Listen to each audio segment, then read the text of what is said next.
is the easiest way to get to 10 plus deals per month?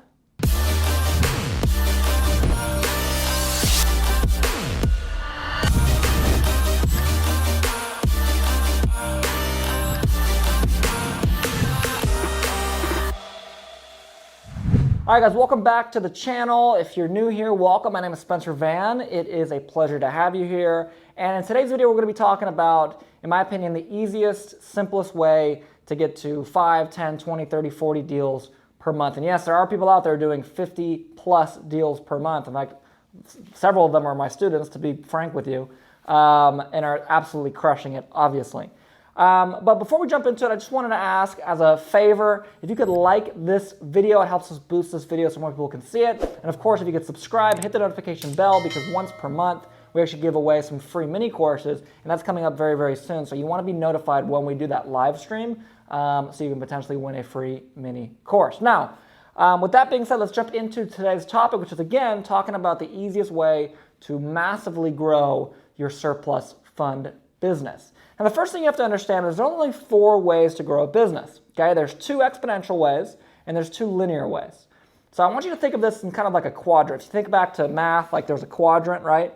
And so the 2 top are exponential, the 2 bottom are linear. Now, here's the thing, you need all 4. Because if you have the exponential and you grow super fast, but you don't have the linear, yeah, you're going to go really fast, but then you're going to go up and then you're going to tank, because you're not going to have the infrastructure to sustain that growth, right? But in today's video, I'm going to focus on one of those 4 quadrants very specifically. And that is one of the exponential ways to grow, which is, the long version is new innovative campaign. And all that means is basically putting out a new marketing campaign. That's one of the exponential ways to grow. Because if you get the marketing campaign that hits with the market, for whatever market you're in, whether it's surplus funds or any other market, right? If you get the right marketing campaign, you will see a massive, boost in business. And the marketing campaign I want to be talking about today is what I really think is the future of surplus funds. And quite frankly, when I say future, I don't want you to think future like, 2050. I mean, I'm talking future like next 12 to 24 months. And I know this because in our upper level mastermind program called Scale Mastery, we help students with this specifically. And don't worry, I'm not selling you that on this video. And we don't even sell it on videos anyway, so there's no link to buy. But I'm going to give you some insight into what we talk about in that program. And that is automated marketing. I really believe that automated marketing is going to be the future of surplus funds. And quite frankly, it kind of already is, because I've had a ton of students coming into the Scale Mastery program and plug in a form of automated marketing, and instantly their business doubles, triples, quadruples overnight because they're able to automate, they're able to scale. And what most people don't understand is that surplus funds done at the beginner level is simply cold calling yourself. But the reality is, even though you don't have a job when you're doing that, you still own a job. You're self-employed, right? You're not really a business owner. But when you're able to take that responsibility of cold calling yourself to market and automate that so it's no longer tied to your time, that's what can give you those exponential returns. That's what allows people to go from 1 deal a month to 10 deals a month, not from 1 to 2, right? 1 to 2 is great, but 1 to 10, I mean, that's really what we're all going for, I'm assuming, right? Unless your goal is like 5,000 a month, in which case, this video is not for you. And so we've seen students do this over and over and over again with our automated marketing system and kind of the tools and process that we have in Scale Mastery. And so I wanted to share a little bit about why it works so well, which is what I kind of just went through, but also some of the pieces that you need to consider when you're setting this up for yourself. The first thing is that any automated marketing system that you put in place is you're kind of playing a game of tug of war. So, on one side, obviously you want to have a great marketing message, right? Something that really resonates with people, gets them excited, gets them interested in, potentially learning more or even working with you. But on the other side, you want to make sure you're not breaking any rules with the FCC, you don't want to break any laws. And so that's why we really recommend that if you do this, if you do set up an automated marketing system, that you set it up the right way.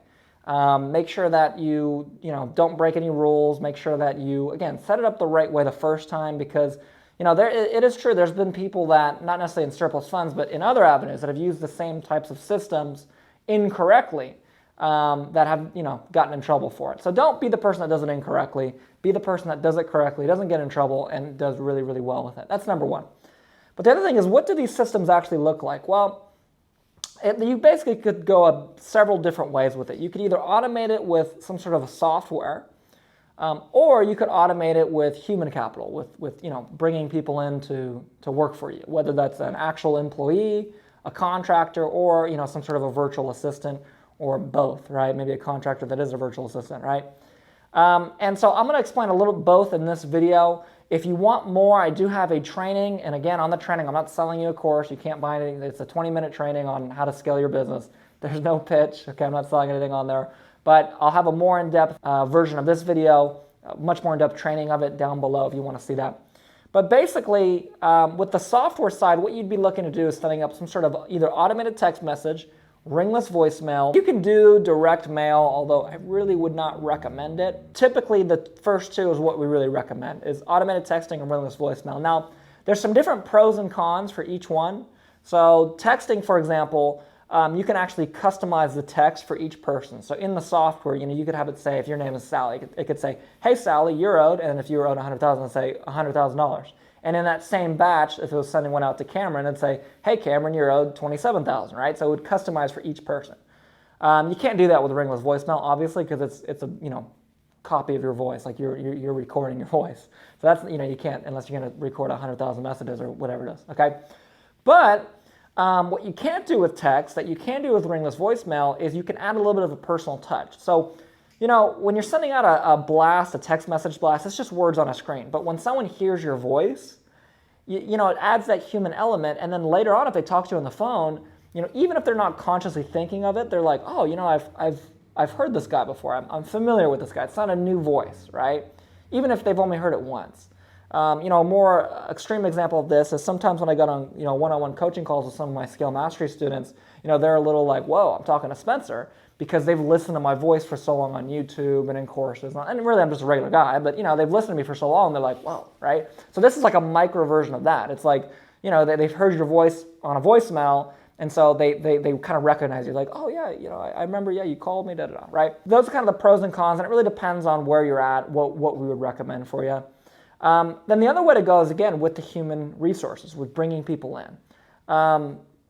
And the ways to do that is you can hire a virtual assistant to, text for you. We can hire a virtual assistant to even appointment set for you. You got to be really careful with that. Make sure you train them the right way, because if the intro to your business is a virtual assistant that has a thick accent that doesn't know what the heck they're talking about, and all your potential leads, that's the first thing that they hear about your business, they're not going to have a great experience. So just think about the times that you called, whatever company's customer support, and you got some random person in India or wherever that has a thick accent you can barely understand, and it's just not a good look, okay? So make sure you get the right person if you're going to do that. But you can have them do text messages, you can have them do social media messages, you can have them cold call if you want to do that. And there's several other ways as well. But again, really your choice with automated marketing is either the software or human capital, right? Human resources, bringing in people to actually work for you. Now, really what I think the ultimate key is, if I can be honest with you, so we're like, level 1 is like cold calling, which is what everyone tries to do, right? Then level 2 is what I just explained, which is like automated marketing or human resources, right? Bringing people in. And then level 3 is doing both, right? Doing the software, but having the software ran by a VA or someone like that. And that really, I think, is the best way to do it. Because then at that point, it's completely automated. Like literally, you're just getting leads and you're just sitting there doing nothing, right?